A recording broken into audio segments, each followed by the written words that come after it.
মাথার স্মৃতিশক্তি বৃদ্ধি করতে কয়েকটি খাবার খাবেন, তাহলে আপনার খুব তাড়াতাড়ি পড়া মুখস্থ হবে এবং স্মৃতিশক্তি স্ট্রং হবে। 1 নাম্বার হচ্ছে বাদাম, বিশেষ করে কাঁচা বাদাম। এর মধ্যে হয়েছে বিভিন্ন ধরনের ভিটামিন। এবং 2 নম্বরে খাবেন দুধ।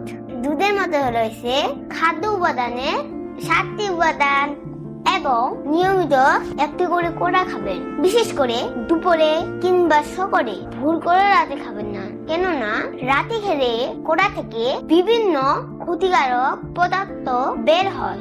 এতে তোমাদের কাশি এবং গলার সমস্যা হবে। এবং নিয়মিত পর্যাপ্ত পরিমাণে পানি পান করবে, তাহলে স্মৃতিশক্তি বৃদ্ধি পাবে।